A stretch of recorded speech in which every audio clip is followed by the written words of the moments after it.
बिस्मिल्लाहिर्रहमानिर्रहीम। आज के प्रोग्राम के साथ मैं हूं नुसला मलिक।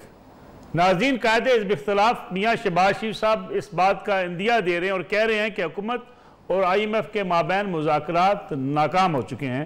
लेकिन इस वक्त तर्जमान वज़ारत ख़ज़ाना मुज़म्मिल असलम साहब इस बात की तरदीद करते हुए नज़र आते हैं कि ये मुज़ाकरात नाकाम नहीं हुए, बल्कि सेक्रेटरी ख़ज़ाना इस वक्त भी IMF के साथ मुज़ाकरात कर रहे हैं।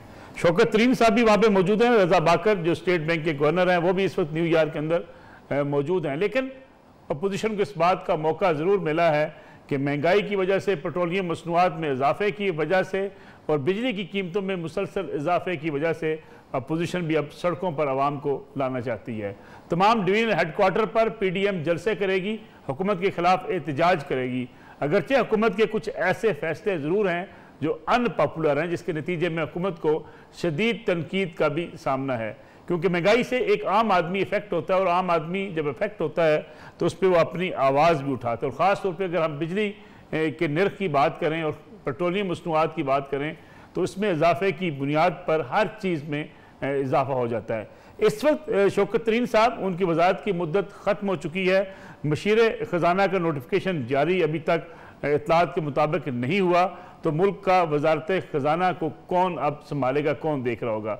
इसके साथ साथ ये मुज़ाकरात नतीजा खेज क्यों नहीं हो पा रहे, ये भी आज के प्रोग्राम का मौजू होगा। और साथ साथ IMF के बारे में जो कहा जा रहा है कि IMF की तरफ से डू मोर का मुतालबा किया जा रहा है, जिसके नतीजे में महंगाई का एक तूफ़ान आ सकता है, ये भी जानेंगे। आज हमारे साथ मौजूद हैं तर्जमान वज़ारत ख़ज़ाना मुल्क के मुमताज़ माहिर मईशत जनाब मुज़म्मिल असलम साहब। मुज़म्मिल साहब, बहुत बहुत शुक्रिया आपका प्रोग्राम में वक्त देने का। ये बताइएगा कि IMF की तरफ से मुज़ाकरात पर हम आपसे बातचीत करेंगे, लेकिन इस वक्त मुल्क का वज़ीर ख़ज़ाना कौन है? शौकत तरीन साहब की मुद्दत ख़त्म हो चुकी, लेकिन उनके मशीर का नोटिफिकेशन भी जारी नहीं हो सका। देखिए, कुछ लोग कह रहे हैं कि उनका जो टर्म है वो 16 तारीख को 6 महीने पूरे होते हैं। कोई कह रहा है 17 तारीख को। तो 17 तारीख का अगर हम लेते हैं तो वो आज रात 12 बजे है। ये अब इंटरप्रिटेशन का मसला है, तो वो जो है पता लग जाएगा। अब आपको पता है कि ये वीकेंड में हफ्ता इतवार आ गया बीच में, और इसकी वजाहत जो देखें, ये मेरा डोमेन नहीं है लेकिन मैं फिर भी इस पे बात कर रहा हूँ। इसकी वजाहत जो है वजीर ख़ज़ाना जो हमारे थे शौकत तरीन साहब और फिर फवाद चौधरी साहब, और अखबारात में भी ये आ चुकी हुई है कि उनको सेनेटर मुंतखब करा के वजीर ख़ज़ाना वापस बना दिया जाएगा। उसकी नवीद में आपको ये दे देता हूँ कि जब वो अभी अमेरिका गए हैं तो वो उतने ही एम्पावर्ड गए हैं जिस तरह वो एक वजीर ख़ज़ाना की हैसियत से थे। और बल्कि जिस दिन वो जा रहे थे उससे एक दिन पहले जो उनका शेड्यूल था पाकिस्तान में, वो इतना टफ था मीटिंग्स का, सुबह 9 से, और इतनी अहम मीटिंग्स उन्होंने की कि अगर कोई ऐसा तासुर भी होता कि उनको जो है आगे कंटिन्यू नहीं कराना तो ऐसा नहीं होता, क्योंकि आपको ही पता है कि इस मुल्क में जब जो वजीर आज़म भी होते हैं जिनका टाइम जो है जब 5 साल होने लगते हैं तो आखिरी महीने में जो है उनके अहकामात को जो है ब्यूरोक्रेट्स नहीं लेते, क्योंकि उनको पता होता है कि 1 महीने बाद ये वजीर आज़म नहीं रहेंगे और आगे पीछे हो जाते हैं। तो पूरी शिद्दत से जो है उनके अहकामात को भी लिया गया। और जब वो अभी अमेरिका में थे तो उनकी जो पूरी टीम जो उनके नीचे काम कर रही है वो, और जो उनके जो प्राइम मिनिस्टर हाउस और जो डिफरेंट मिनिस्ट्रीज के साथ वर्किंग रिलेशनशिप है, वो उसी तरीके से मामूर हैं जिस तरीके से एक फाइनेंस मिनिस्टर के होते हैं। फिर इसके अलावा वो जब वहाँ पे गए तो वहाँ पे उनको बाकायदा एम्बेसडर ने रिसीव किया, और हर शहर की एम्बेसी के जो जिसे कहते हैं कि काउंसिल जनरल जो हैं उनके साथ प्रोटोकॉल में और उनके साथ बाकायदा एक जैसे फाइनेंस मिनिस्टर के साथ होते हैं उस तरीके से चल रहे हैं। तो इससे ज्यादा मैं अब आपको क्या वजाहत दे सकता हूँ। बाकी एक नोटिफिकेशन है, ये कैबिनेट डिवीजन का और उनका मामला है, ये मेरे डोमेन में नहीं है कि उसकी टेक्निकलिटी मैं इतना नया हूँ, इतना समझता भी नहीं हूँ। तो ये मैं आपको बता सकता हूँ मैंने देखा है। मुज़म्मिल साहब, जो शहबाज शरीफ साहब बात कर रहे हैं कि IMF के साथ मुज़ाकरात नाकाम हो चुके हैं, किस बुनियाद पर उन्होंने ये कहा है? देखिए, पहली तो उनकी बुनियाद सियासी है, और सियासत में तो आपको पता है हर सियासतदान अपोजिशन जो है वो इस तरह की बात करता है कि किसी तरीके से हुकूमत को डिस्क्रेडिट कर दें। दूसरा, उनको जो मेरा अपना ख्याल ये है कि शहबाज शरीफ साहब जो है ज़बरदस्त और वो जो है वज़ीर आला रहे हैं, लेकिन उनको ना वफाकी लेवल पे जो माशी चीज़ें हैं उनको आइडिया नहीं है इस वक्त। उन्होंने, मैंने देखा कि स्टेटमेंट दिया कि IMF का प्रोग्राम भी नहीं हुआ और जो है पेट्रोल की कीमतें बढ़ा दी। तो वो उनकी नावाकफियत है मामलात से, चाहे वो मुल्की मामले हो माशी या बैनुल अक़वामी मामले हो। अब आप ये देखें कि आलमी मार्केट में पिछले 15 दिनों में 13.5% के करीब जो है औसतन जो है पेट्रोल की कीमतें बढ़ी, और हमने 8.25% ना बढ़ाते तो क्या करते?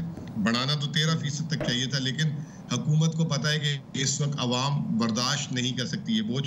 और दूसरा ये कि तारीख का सबसे कम तरीन पेट्रोलियम लेवी ले रहे हैं, 30 रुपए तक ले सकते थे, सिर्फ 5 रुपए 62 पैसे ले रहे हैं। सेल्स टैक्स 17% की इजाजत है कानून में, जो इसाक डार साहब वगैरह जो है PMLN में हमने देखा 35 और बाज़ दफा 51% भी लिया गया, वो सिर्फ 6.84% ले रहे हैं। जो हुकूमत के बस में वो अपने टैक्स छोड़ सकती है, उसके अलावा तो बाहर से जो आएगा वो तो कीमत अदा करनी है। लेकिन मुजम्मिल साहब, ये इंप्रेशन क्यों है कि IMF के दबाव पर बिजली की कीमतें बढ़ रही हैं, IMF के दबाव पर पेट्रोलियम मसनूआत बढ़ रही हैं, और जो जितनी महंगाई का तूफान है ये IMF के दबाव पर है, और फिर IMF डू मोर का मुतालबा कर रहा है? देखिए, ये अब ये भी थोड़ी सी वो है ना कि ना समझी कह लें या इंफॉर्मेशन का फुकदान कह लें। और अब ये तो इंटरनेट का ज़माना आ गया है, हाथ में पूरी दुनिया है और किसी से ढकी छुपी बात नहीं है। पूरी दुनिया में इस वक्त जो है तवानाई का बहरान हो चुका हुआ है। चाइना में लोड शेडिंग, इंडिया में लोड शेडिंग, पाकिस्तान में तो शुक्र है अभी इसका 10% भी हो जाता तो तूफान बदतमीजी हो जाती, लेकिन चले अल्लाह का शुक्र है अभी तक तो अल्लाह खैर रखे, आगे भी अभी तक नहीं है। और यूरोप में 5 गुना जो है गैस की कीमतें बढ़ा दी गई। इंडिया में सिर्फ 30 सितंबर को 62% जो है गैस की कीमत बढ़ा दी। चाइना ने इतनी महंगी बिजली कर दी है वहाँ पे अपने कारखानों के लिए कि जिसकी सोच नहीं है। हमने तो 10% जो हमारा एक पेंडिंग हमारी बिजली की कीमत लागत और जिसमें हम बेच रहे हैं उसमें हम पीछे थे, तो वो अगर हम ना करें तो फिर क्या है? कर्जा है ना, और कर्जा भी अवाम ने देना है। इसको IMF से जोड़ देना ये भी जो है एक मामलात, माशी मामलात में जो है समझबूझ की कमी की अलामत है। मैं ये कहता हूँ सियासत आप करें, आप जरूर बोलें कि जी महंगाई है, आम आदमी जो है इस वक्त परेशान है, इससे इनकार नहीं करेगा कोई, लेकिन आप ये बोलें कि जी ये बिजली इन्होंने महंगी कर दी, पेट्रोल IMF के कहने पे कर दी। ज़मीनी हकाइक और जो है मामलात को समझे पहले और उसके बाद पर करें, ताकि ऑनेस्टी रहे और डिस्क्रेडिट ना हो ये लोग। मुजम्मिल साहब, अगर आप हमें आपका मौजूदगी का फ़ायदा हम उठा लें, IMF के साथ इस वक्त जो मुज़ाकरात हैं वो किन शराइत पर हैं? IMF हमसे डिमांड क्या कर रहा है और इस वक्त मुज़ाकरात किस नहज पर हैं? देखिए, IMF ना 1990 से लेकर आज तक IMF की डिमांड एक ही पैटर्न पे रही है, कभी उसमें तब्दीली आई नहीं है। आप तो माशाल्लाह मेरे से सीनियर भी हैं और आपने तो कई प्रोग्राम्स को जो है कवर भी किया होगा IMF के। IMF जब आता है IMF कह देता है कि जी एक्सचेंज रेट को यूं कर दें, शरह सूद को बढ़ा दें, बिजली की कीमत बढ़ा दें, टैक्स की शरह को बढ़ा दें, चाहे आपकी मईशत में बेरोजगारी हो जाए, मईशत बंद हो जाए, ये हो जाए, वो हो जाए। तो IMF का जो स्टार्ट करने का पैटर्न होता है ना, वो हमेशा से ऐसा ही रहा है। ये 2019 के प्रोग्राम में भी था। ये हुकूमत बार बार कोशिश यही करती रही, जिसकी वजह से कि अवाम, जब इन्होंने देखा कि एक हद से आगे हम IMF के साथ ताउन नहीं कर सकते, तो इन्होंने IMF के प्रोग्राम को जो है तातुल विदाला, पिछले साल आपको याद होगा फरवरी 2020 से लेके मार्च 2021 तक प्रोग्राम हमारा बंद रहा। फिर मार्च में हमने एग्रीमेंट किया। मार्च के बाद आगे शौकत तरीन साहब, कुछ हमने वादे किए थे कि जून में हम पूरे करेंगे। शौकत तरीन साहब ने कहा कि आप हमें तरीका ना बताएं, आप हमें टारगेट बताएं। आपको टैक्स कितना चाहिए, आपको जो है शरह नमू कितनी चाहिए, आपको अफरात ज़र कितना चाहिए, वो तमाम चीज़ें जो है हमने जून में हासिल की। फिर उसके बाद IMF ने कहा ठीक है सितंबर हम 3 महीने और देखते हैं। 3 महीने हमने उनके टारगेट जो भी थे उससे ज़्यादा परफॉर्म किया। अब बात यह है कि IMF भी एक इदारा है, उसकी भी अपनी एक साख है। वो ये कहता है कि जी मेरे से ज़्यादा तो आप भी नहीं समझदार, तो वो अपनी जो बात है वो अपनी बात सामने रख रहे हैं, हम अपनी बात सामने रख रहे हैं। अब फैसला उसमें क्या होता है, ये जो अखबारात कह रही हैं, कोई कह देता है इनकम टैक्स बढ़ रहा है, कोई कह रहा है कि जी पेट्रोल की कीमत, आज तो किसी ने नई बात कर दी कि जी पेट्रोल की कीमत में जो है वो कह रहे हैं सेल्स टैक्स 17% क्यों नहीं ले रहे, ठीक है ना। तो वो ये तमाम बातें जो हैं ये इंशाल्लाह ताला दम तोड़ देंगी। और दूसरी बात ये कि कुछ बातें जो हमारी मईशत के लिए साजगार हैं हम उस पर ज़रूर अमल करें। जैसे मिसाल के तौर पे बाहर से अगर इम्पोर्टेड सब्जियां आ रही हैं उस पर अगर टैक्स लगना है तो लग जाना चाहिए। बाहर से अगर कोई लग्जरी फूड आ रहा है ठीक है ना, तो उस पर टैक्स लगा देना चाहिए, क्योंकि ज़र मुबादला इस वक्त सबसे अहम चीज़ है। तो वो चीज़ों को आप IMF से मिला दें अगर, तो वो तो देखें IMF को नहीं भी बोले तो हमें करना चाहिए, ठीक है ना। तो ओवरऑल मैं समझता हूँ कि मुझे खुद वजीर खजाना से मेरी शाम को बात हुई जी कि ये पाकिस्तान में आज नेगेटिव खबरें चला रहे हैं कि प्रोग्राम फेल हो गया है, इसकी आप तरदीद करें और उनको बताएं कि जी हमारी talks in the right direction है। इसका टाइम फ्रेम पहले भी कहीं तय नहीं हुआ था कि जुम्मे की रात को खत्म होना है, इसका टाइम फ्रेम ओपन है, ये 2 दिन में खत्म हो, 3 दिन में खत्म हो, ये मुज़ाकरात खत्म होंगे, दोनों पाकिस्तान और IMF एक बयान जारी करेंगे और सबको पता लग जाएगा कि हम क्या करने जा रहे हैं। रुपए की कदर मजीद कम हो सकती है मुजम्मिल असलम साहब, और अगर ख़ास तौर पे स्टॉक मार्केट्स को अगर हम देखें जिस तरीके से वो मंदी का शिकार हुई हैं, उसको रोका जा सकेगा?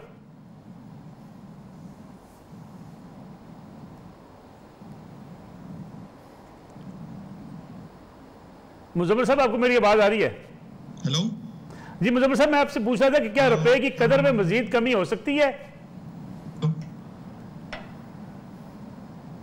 किस चीज में मजीद कमी हो सकती है? रुपए की कदर में। जी क्या बोल रहे हैं आप? रुपए की कदर में कमी हो सकती है? देखिए रुपए की कदर जो है ना, लोगों ने इसको भी थोड़ा सा गलत तरीके से बना दिया कि जी रुपए की कदर जो है शायद IMF के कहने पे कम की गई है। अगर IMF के कहने पे होती तो हम पिछले साल 168 से 153 रुपए में ना जाते। और ये IMF से जब हमने मार्च में मुआहिदा वापस किया था, उस वक्त भी हमारी रुपए की कदर 158 रुपए थी, अभी इस साल मार्च में, उसके बाद 153 पे गई है मई में। तो ये जो है हमारे जो तजारती खसारा और जो एकदम दुनिया में हकाइक चेंज हुए हैं, उसके बाद हमने जो है ये मार्केट एक रेट है जो खुद मार्केट निकालिए तय करिए। सिर्फ पाकिस्तान इसमें नहीं है, पिछले 4 महीने में जैपनीज येन 13% एप्रिशिएट हुआ है, पाउंड स्टर्लिंग जो है तकरीबन 11.5% हुआ है, पाकिस्तान 12% हुआ है, यूरो 10% हुआ है, इंडिया की करेंसी भी 2 महीने में 5% हो गई है। तो ये मैं यही कह रहा हूँ कि हम जब मामलात पाकिस्तान के डिस्कस करते हैं तो हमें देखना चाहिए कि आलमी जिसे कहते हैं मीशत में क्या तब्दीलियां रोनमा हो रही हैं, आया सिर्फ वो पाकिस्तान में हो रही हैं, तो हम जरूर फिर बात करेंगे जी ये सिर्फ पाकिस्तान में क्यों नहीं है, दुनिया में क्यों नहीं हुई। मुजम्मिल साहब, क्या IMF के साथ आपने कहा कि डायरेक्शन जो हमारी दुरुस्त है मुज़ाकरात की, लेकिन अगर किसी नाकामी की सूरत में कोई ऑप्शन हमारे पास IMF के अलावा और भी है कोई? आपका नहीं, मुझे सवाल नहीं समझ आया, मुझे सिर्फ आपने IMF के अलावा कोई और ऑप्शन हमारे पास है? ऑप्शन? जी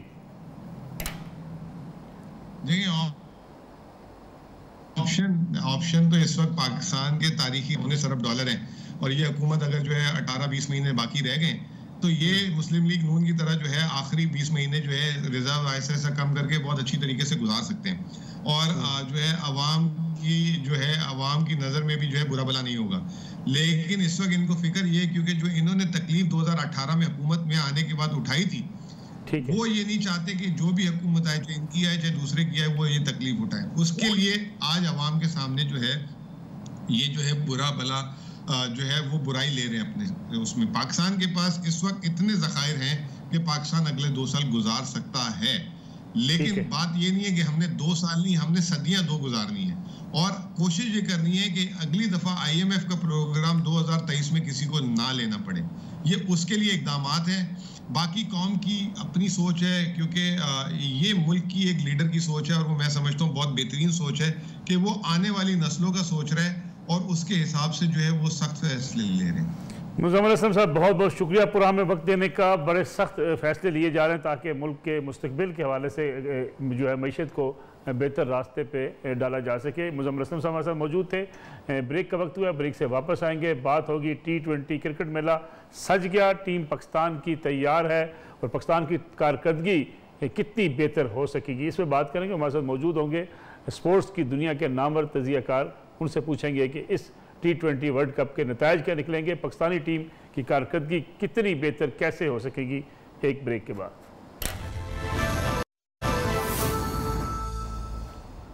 प्रोग्राम एक बार फिर खुश आमदेद। T20 वर्ल्ड कप का मेला सज चुका है, पाकिस्तान की टीम तैयार है और टीम की कारकर्दगी कितनी बेहतर हो सकेगी इसका भी जायज़ा लेंगे, और साथ साथ इसका भी जायज़ा लेंगे कि गल्फ में पाकिस्तान की टीम का बड़ा बेहतरीन तजर्बा है खेलने का, क्या इसका भी फ़ायदा पाकिस्तान की टीम उठा सकेगी? फिर वर्ल्ड कप का ताज कौन लेकर जाएगा?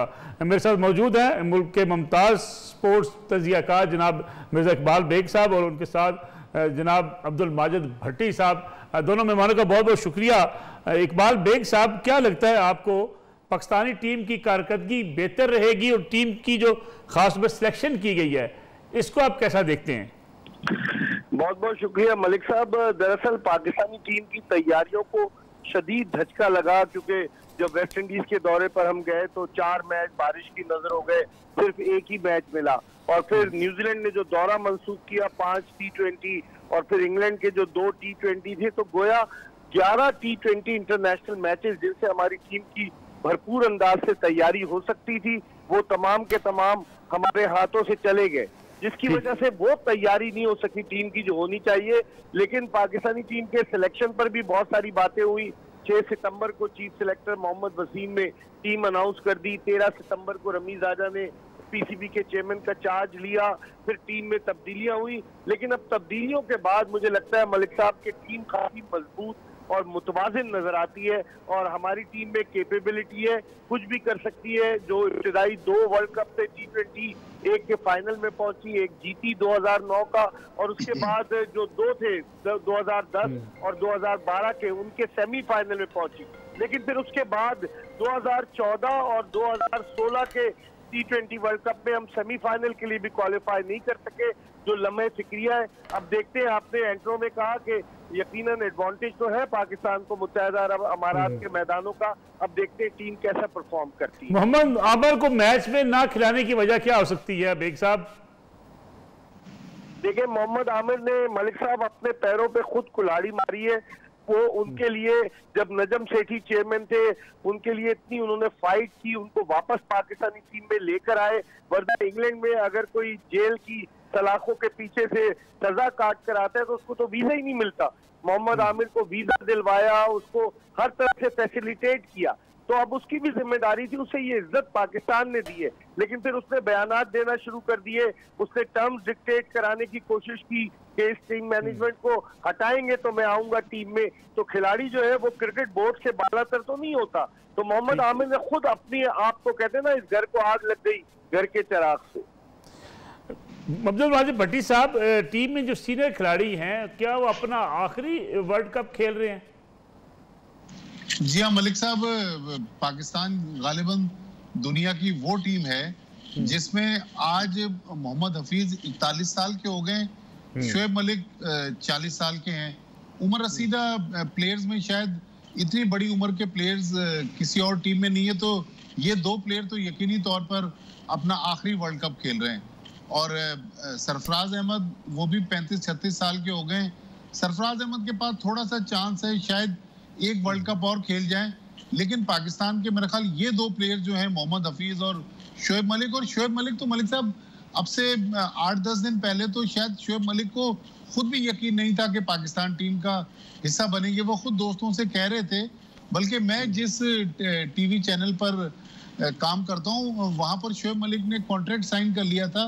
वर्ल्ड कप में एज ए एक्सपर्ट वो बैठने वाले थे, लेकिन आखिरी वक्त में किस्मत की देवी उन पर मेहरबान हो गई और वो पाकिस्तान टीम में आ गए। तो आखिरी टूर्नामेंट जरूर खेल रहे हैं, लेकिन अब सबकी नजरें भी इन पर लगी हुई हैं कि बाबर आजम और मोहम्मद रिजवान के साथ शोएब मलिक और मोहम्मद हफीज की परफॉर्मेंस जो है वो पाकिस्तान टीम को कहीं ना कहीं अच्छी पोजीशन पर पहुंचा सकती है। लेकिन क्या आपको लगता है पाकिस्तान की मिडिल ऑर्डर जो है उसको कोई मुश्किलात का सामना करना पड़ सकता है? देखिए मलिक साहब, अभी इकबाल बेग साहब ने बड़ा अच्छा तज्जिया किया, बड़ा अच्छा अहाता किया पाकिस्तान की टीम के हवाले से। लेकिन पाकिस्तान टीम का एक जो सबसे बड़ा सेटबैक रहा कि पाकिस्तान को कोई 1.5 महीने पहले मिसबाह-उल हक जो पाकिस्तान के हेड कोच थे वो रिजाइन कर गए, पाकिस्तान के बॉलिंग कोच वकार यूनुस चले गए। अब पाकिस्तान के पास शायद दुनिया की वो वाहिद टीम है जिसके पास इंटरम हेड कोच है।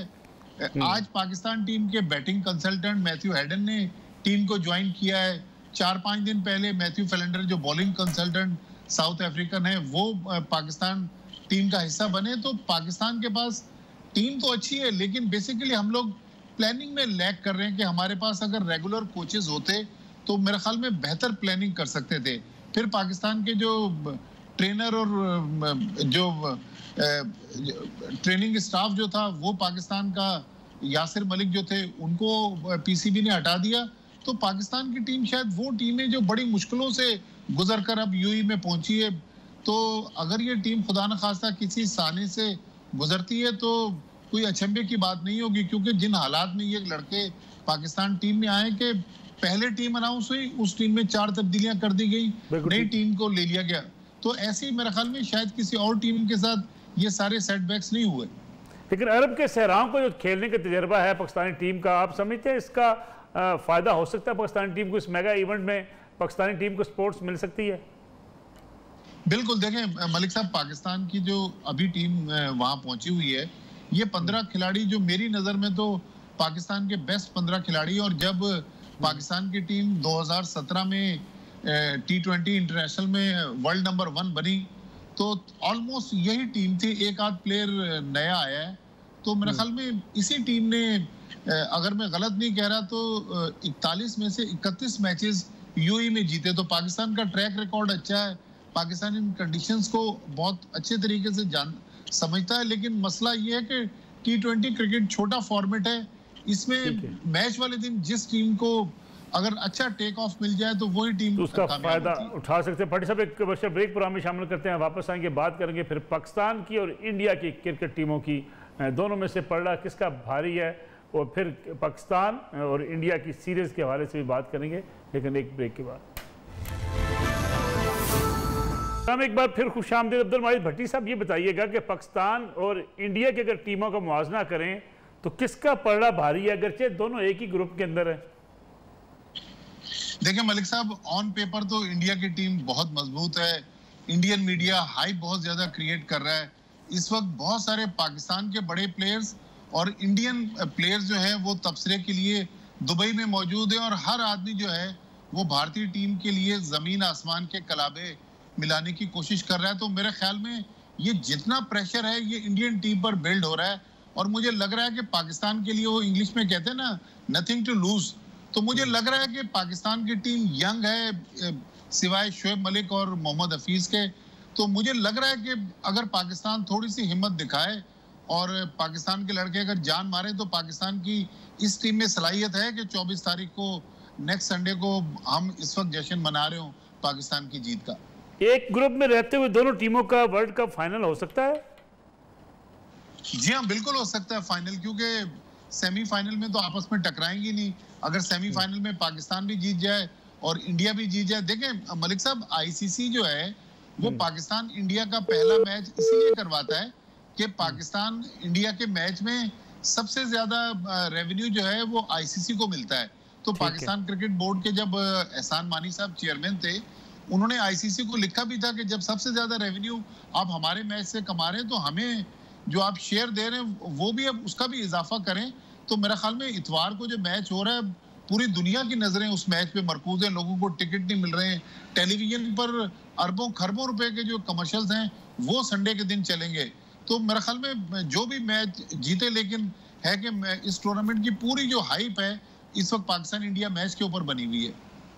बहुत बहुत शुक्रिया अब्दुल माजिद भट्टी साहब। इकबाल बेग साहब, जो मैंने माजिद भट्टी साहब से पूछा कि दोनों टीमों का अगर मुआवजा किया जाए तो कौन सी टीम बेहतर दिखाई देती है, इसके साथ साथ अगर आप हमें बता सकें कि रमीज़ गंगोली मुलाकात का भी कोई नतीजा निकल सकता है पाकिस्तान इंडिया सीरीज के हवाले से?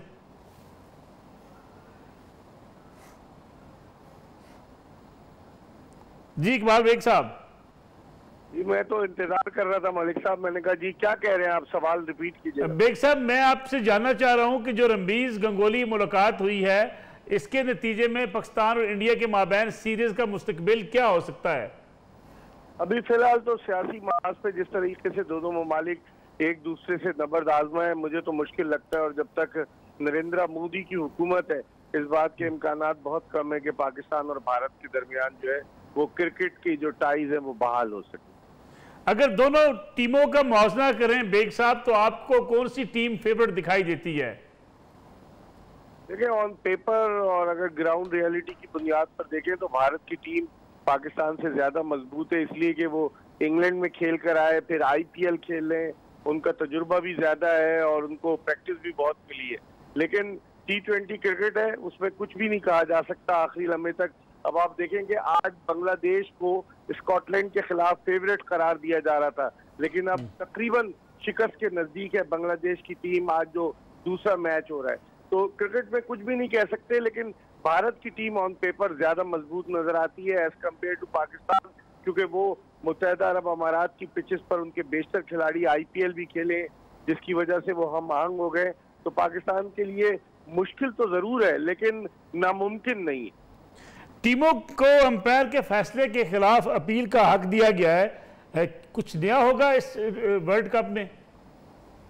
नहीं, अपील का हक तो मतलब वो DRS की बात कर रहे हैं आप। जी जी, डिसीजन रिव्यू सिस्टम जो है वो दिया गया है, वो अच्छी बात है ताकि एक क्लैरिटी रहे, एक फेयर प्ले हो। और ये चूंकि बहुत बड़ा मेगा इवेंट है मलिक साहब, तो इस मेगा इवेंट की वजह से इस तरह की चीजें होनी थी, वरना कंट्रोवर्सीज क्रिएट होती कि अगर अंपायर आउट न दे और टीमों के पास DRS ना हो। तो मैं समझता हूँ ये अच्छा फैसला ICC का, ताकि किसी भी तनाजे से बचा जा सके।